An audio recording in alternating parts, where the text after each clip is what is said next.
नमस्कार, मैं अभय सर अभय educational classes में हिंदी विषय के साथ आप सभी का स्वागत करता हूं। हमारा जो चर्चा चल रहा है वो किस टॉपिक पे चल रहा है? विसर्ग संधि पे चल रहा है। तो विसर्ग संधि में हम लोग लगभग 6 नियम देख चुके थे, जो पिछली कक्षा में हम लोग पिछली 2 कक्षाओं में विसर्ग संधि को पढ़ चुके हैं और 6 नियम तक हम लोग देख चुके हैं। तो आगे हम चर्चा करेंगे कि विसर्ग संधि अगला नियम क्या कहता है, और आज ये विसर्ग संधि की आखिरी क्लास होगी। इसके बाद संधि की जो है क्लास पूरी तरीके से समाप्त हो जाएगी और इसके बाद हम अगले नए टॉपिक पे मिलेंगे किसी, और लगभग देखिए किस टॉपिक पर, जैसे समास हो गया, आपका सर्वनाम हो गया, छंद हो गया, अलंकार हो गया, इन सब टॉपिकों पर हम चर्चा करेंगे। तो लेकिन फ़िलहाल आइए अभी हम किस पे चर्चा करते हैं? विसर्ग संधि पे, ठीक है। तो हमारा जो विसर्ग संधि है, नियम नंबर अब अगला देखेंगे। जो नियम नंबर कौन सा था? नियम नंबर 7वां था, ठीक है। नियम नंबर 7वां है। इसमें क्या देखेंगे कि हमारा क्या होगा? नियम नंबर 7 क्या कहता है कि विसर्ग का लोप होना, विसर्ग का लोप होना। विसर्ग का लोप होने का मतलब ये है कि अभी तक आप देख पा रहे हैं कि विसर्ग परिवर्तित हो रहा था किसी न किसी वर्ड में। अब क्या होगा कि विसर्ग का लोप हो जाएगा, यानी ये विलुप्त हो जाएगा, ये हट जाएगा। और वो तब हमारी इस नियम में कैसे होगा, वो आइए चर्चा करते हैं कि किस प्रकार से होगा, इसका लोप कैसे होगा। इसका नियम के बारे में कुछ थोड़ा सा चर्चा कर रहे हैं। इसमें लिखिएगा कि यदि विसर्ग से पूर्व, इसका कंडीशन क्या बनेगा कि यदि विसर्ग से पूर्व, विसर्ग से पूर्व, विसर्ग से पूर्व वर्ण में अ हो, पूर्व वर्ण में क्या हो? अ हो, अ हो, और उत्तर पद में, और उत्तर पद में अ और आ, अ और आ को छोड़कर,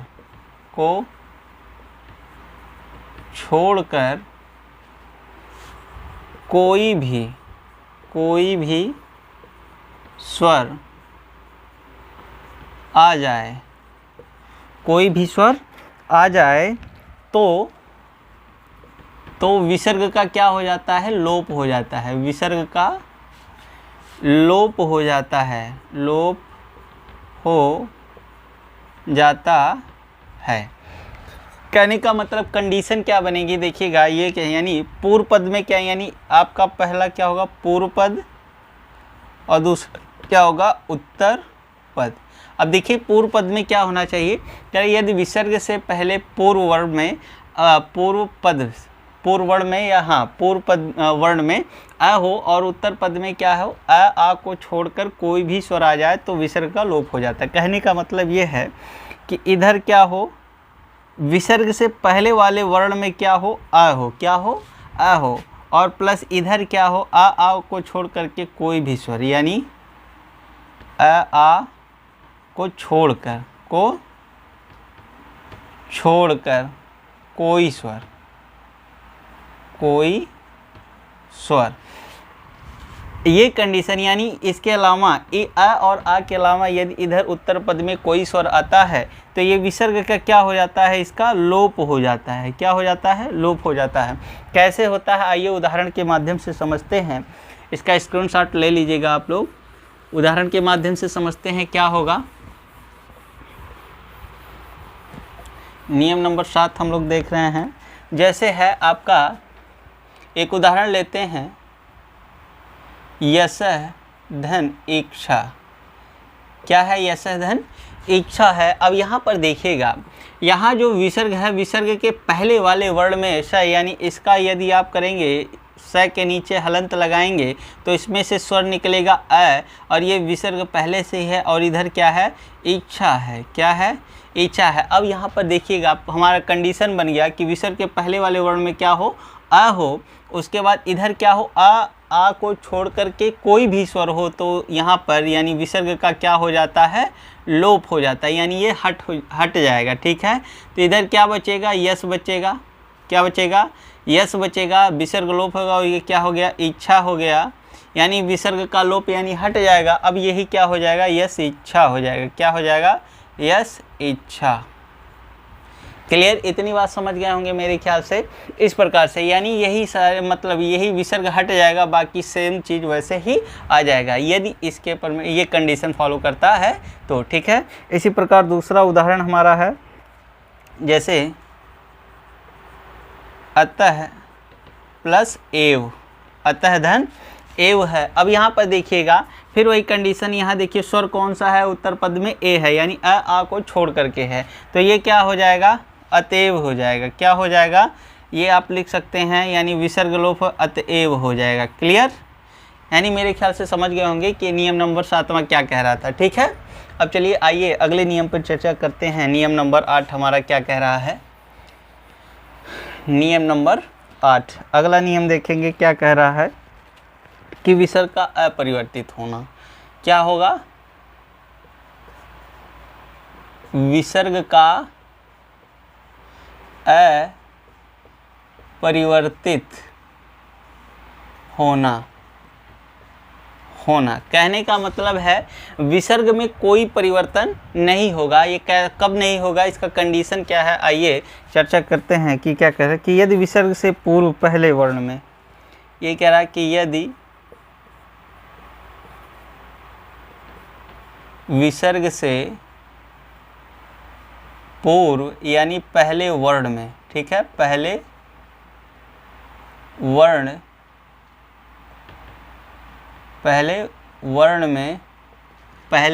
वर्ण में विसर्ग से पूर्व पहले वर्ण में अ हो, क्या हो, अ हो तथा उत्तर पद में क्या हो, उत्तर पद में क्या हो, क हो या तो प हो। क्या हो, क हो प हो,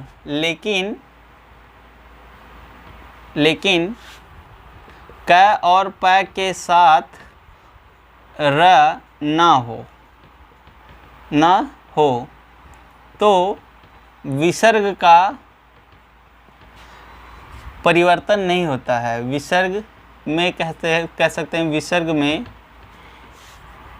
कोई परिवर्तन नहीं होता है।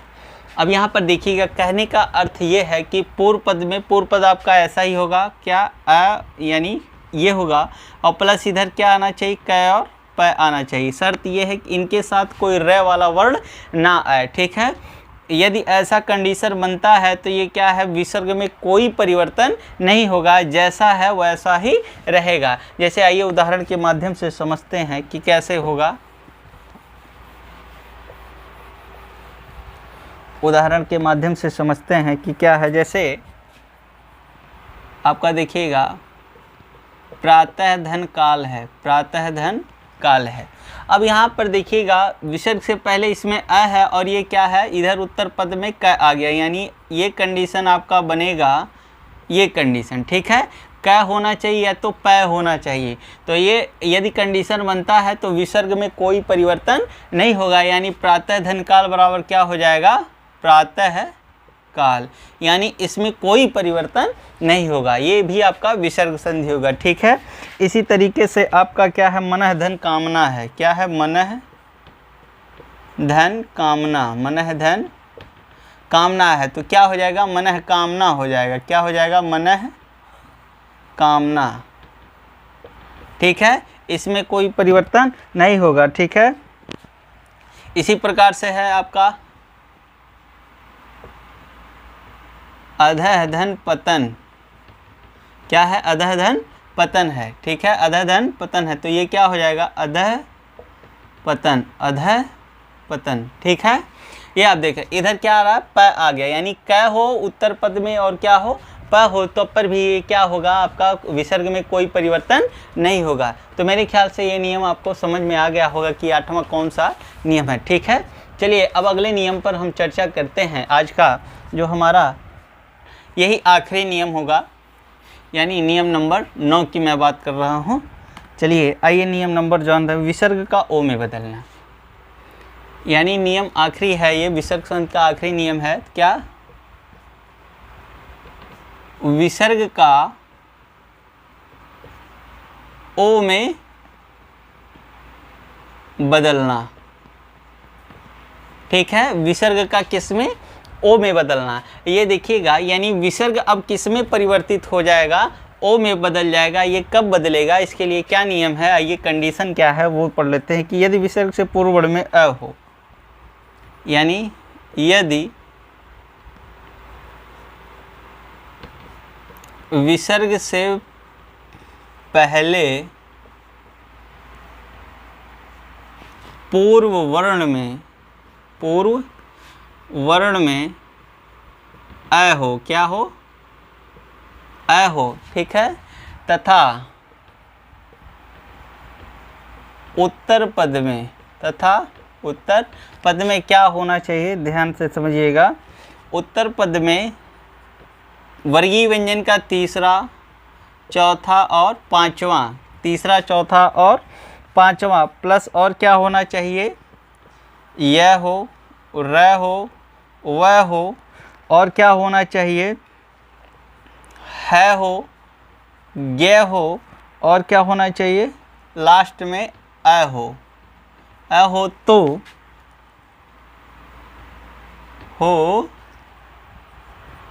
तो विसर्ग तो क्या होता है? विसर्ग किस में बदल जाए? विसर्ग ओ में बदल जाता है। यानी देखिएगा क्या कंडीशन बन रहा है कि विसर्ग का ओ में बदलना, यानी नियम है। ये कब बदलेगा? कि कह रहा है कि यदि पूर्व पद में क्या होना? विसर्ग से पहले वाले पूर्व वर्ण में क्या आ हो और तथा उत्तर पद में या तो वर्गीय व्यंजन का तीसरा, चौथा, पांचवा वर्ण हो, या फिर यह हो, र हो, वह हो, या है हो, या ग हो, या फिर अ हो। तो ये क्या हो जाता है? विसर्ग किस में बदल जाता है? ओ में बदल जाता है। किस में बदल जाता है? ओ में बदल जाता है। वो किस प्रकार? चलिए आइए उदाहरण के माध्यम से समझते हैं। इसका कंडीशन हम पहले बना देते हैं कि इधर क्या होना चाहिए? अ और विसर्ग होना चाहिए। क्लियर?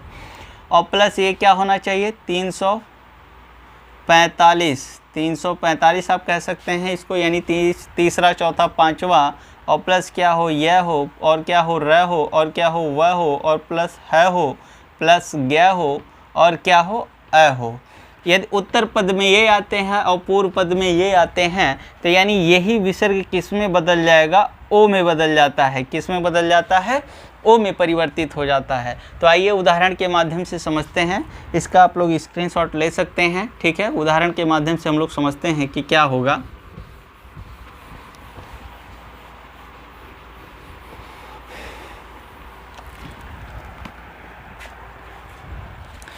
जैसे यदि है यशः प्लस दा है, समझिएगा, यशः धन दा है। अब देखिएगा स के पहले यह है, यानी ये कंडीशन आपका बना। पूर्व पद में यह है और ये क्या है? दा है, यानी त थ द, यानी त वर्ग का तीसरा अक्षर है। यानी द कितना? त वर्ग का कितना है? तीसरा, यानी तीसरा अक्षर है। तो मतलब आपका देखिएगा ये द है। ठीक है, यानी ये विसर्ग किस में बदल जाएगा? ओ में बदल जाएगा। क्या हो जाएगा? ओ में बदल जाएगा। तो यहाँ पर देखिएगा, कहने का मतलब ये क्या हो जाएगा? यस है, यस था, और प्लस ये क्या था? द था, और इधर सर ये विसर्ग किस में बदलेगा? ओ में बदलेगा। किस में बदलेगा? और ये क्या था? दा था। ठीक है, तो ये क्या हो जाएगा? यशोदा हो जाएगा। ये क्या हो जाएगा? यशोदा हो जाएगा। क्या हो जाएगा? यशोदा हो जाएगा। क्लियर? मेरे ख्याल से आप बात समझ पा रहे होंगे कि किस प्रकार से ये बदल रहा है। यानी विसर्ग किस में बदल जाएगा? ओ में, और ओ जब श में लगेगा तो ये क्या हो जाएगा? यशोदा हो जाएगा। क्लियर? इसी प्रकार से है अधः धन गति है। क्या है? अधः और प्लस क्या है? गति है। क्या है? गति है। अब यहाँ पर देखिएगा, यानी वही कंडीशन, यहाँ तीसरा वर्ण आ गया है, ग आ गया है, क वर्ग का तीसरा वर्ण, यानी क्या हो जाएगा? ये ओ में बदलेगा तो ये क्या हो जाएगा? अधो हो जाएगा। अधो, और ये क्या हो जाएगा? गति, यानी अधो गति हो जाएगा। क्लियर? देख पा रहे हैं कि क्या है? अधो गति है, यानी आपका ये हो यशद। इसी प्रकार से क्या है, मनः धन भाव है, यानी पहला उदाहरण यशोदा हमने पढ़ा, और अधः धन गति बराबर क्या हो जाएगा, अधोगति, यानी विसर्ग किस में बदल जा रहा है, ओ में बदल जा रहा है। इसी प्रकार मनः धन भाव तो क्या हो जाएगा, मनोभाव हो जाएगा। क्या हो जाएगा, मनोभाव हो जाएगा। क्लियर, ये बात समझ पा रहे हैं, मनोभाव हो जाएगा। इसी प्रकार से और एग्जाम्पल ले लेते हैं, जैसे पय धन घर है, क्या है, पय धन घर है, तो ये क्या हो जाएगा, पयोघर हो जाएगा। क्या हो जाएगा, पयोघर हो जाएगा। क्लियर। इसी प्रकार से एक उदाहरण और है, सिर, यानी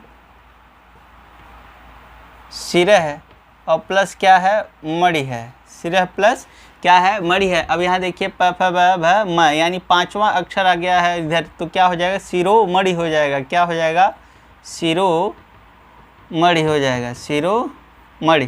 क्लियर। इसी प्रकार से आपका यदि देखिए इसको थोड़ा सा मिटाते हैं, यानी ये तीसरा चौथा पांचवें अक्षर की बात हो गई। अब क्या बच रहा है, यह आपका देखिएगा मनः धन योग है, मनः धन योग है। अभी हमने आपको कंडीशन क्या बताया है कि अ के बाद क्या आए, तीसरा चौथा पांचवा, य आए, र आए, व आए, क्या आए, व आए, उसके बाद ग आए, और क्या आए, अ आए। क्या आए, अ आए। ठीक है। और एक वर्ण और यहाँ पर है भी आए, और क्या आए, आए। ठीक है, यानी तीसरा चौथा पांचवा का हमने देख लिया। अब देख रहे हैं कि यह यदि आ जाए तब क्या होगा, यानी मनः धन योग बराबर क्या होगा, यहाँ पर समझिएगा, मनः धन योग बराबर क्या हो जाएगा, मनो योग हो जाएगा। क्योंकि विसर्ग किस में बदल जाएगा, ओ में बदल जाएगा। किस में बदल जाएगा, ओ में बदल जाएगा, तो क्या हो जाएगा, मनो योग हो जाएगा। इसी प्रकार से है मनः धन रथ, मनः धन रथ है, तो ये क्या हो जाएगा, मनोरथ हो जाएगा। क्या हो जाएगा, मनोरथ हो जाएगा। क्लियर। क्योंकि क्या, कौन सा वर्ण आ गया, र आ गया। ठीक है, यह यहाँ आया तब पर भी ये ओ में बदला, र आया तब पर भी ओ में बदल गया। ठीक है। इसी प्रकार से अगला उदाहरण है, सिरह धन रेखा, सिरह धन रेखा है, तो ये आपका क्या हो जाएगा, सिरो रेखा हो जाएगा। क्या हो जाएगा, सिरो रेखा हो जाएगा। क्लियर। इसी प्रकार से आपका है मनः धन वेग है, मनः धन क्या है, वेग है। आपका देखिएगा मनः धन वेग है, यानी वह आ गया तब पर भी क्या होगा, मनोवेग हो जाएगा। क्या हो जाएगा, मनोवेग हो जाएगा। क्लियर। इसी प्रकार से आपका अगला उदाहरण जो है वो क्या है, मनः धन ज्ञ है, मनः धन क्या है, ज्ञ है। उसके बाद क्या हो जाएगा, मनोज्ञ हो जाएगा। क्या हो जाएगा, ये मनोज्ञ हो जाएगा। क्यों, कौन सा वर्ण आ गया, ज्ञ आ गया। क्लियर। इसी प्रकार से अगला आपका उदाहरण है, पुरः धन हित है, पुरः धन हित है, तो ये क्या हो जाएगा, पुरोहित हो जाएगा। क्या हो जाएगा, पुरोहित हो जाएगा। क्या हो जाएगा, पुरोहित हो जाएगा। इसी प्रकार से आपका वयः धन वृद्धि है, वयः धन क्या है, वृद्धि है, तो ये क्या हो जाएगा, वयो वृद्धि हो जाएगा। क्या हो जाएगा, वयो वृद्धि हो जाएगा। क्लियर। इसी प्रकार से अगला शब्द क्या है आपका, यशः धन अभिलाषी है। इसको थोड़ा सा मिटाते हैं, उसके बाद यशः धन क्या है, अभिलाषी है।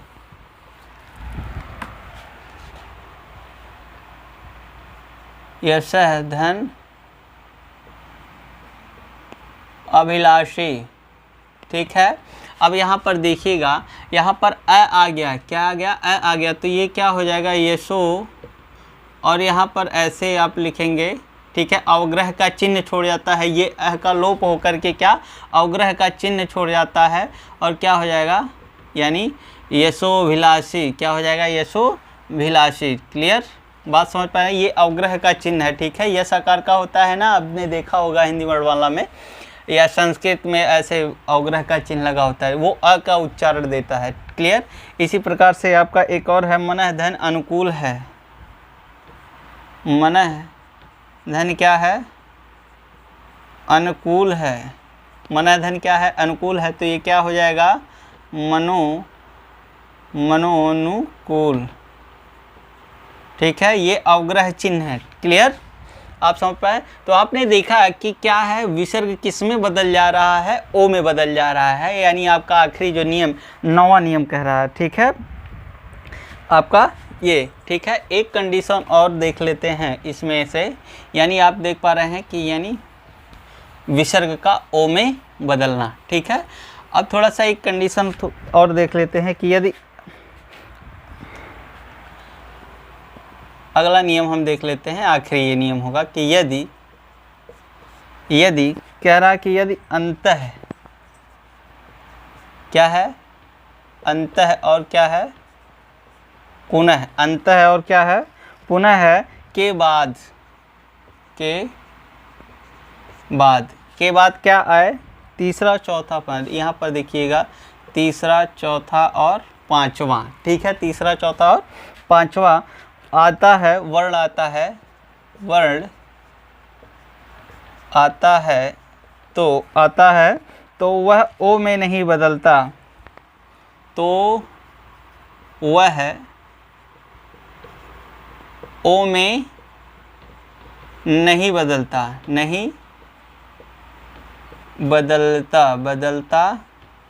बल्कि किस में बदल जाता है? वो र में बदल जाता है। बल्कि किस में बदल जाता है? र में।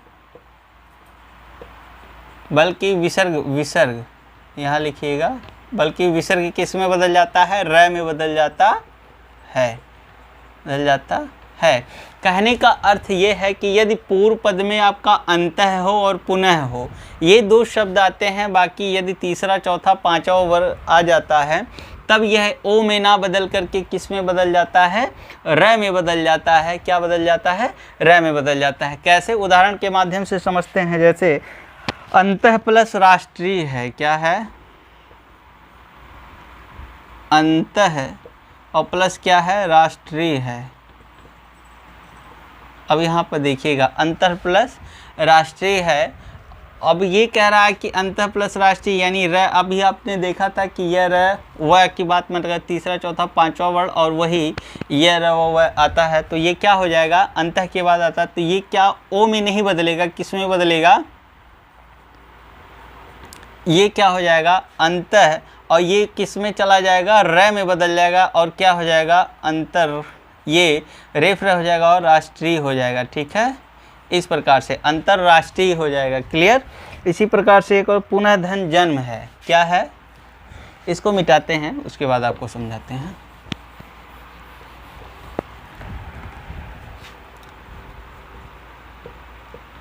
पुनः प्लस क्या है? जन्म है। अब यहाँ पर देखिएगा, पुनः प्लस जन्म यानी इधर पुनः आ गया है पूर्व पद में और इधर जय आ गया है। जय कौन सा है? तीसरा चौथा, यानी च छ जय तीसरा वर्ण है।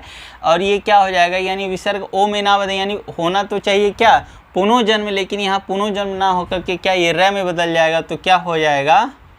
पुनर्जन्म हो जाएगा। क्या हो जाएगा? पुनर्जन्म हो जाएगा, यानी र में, यानी रेफ में। ठीक है, इसी प्रकार एक उदाहरण जैसे पुनः धन निर्माण है। पुनः धन क्या है?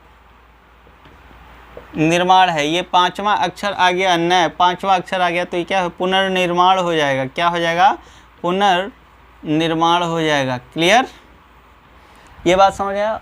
और एक उदाहरण इसका लेते हैं, जैसे पुनः धन जागरण है। क्या है?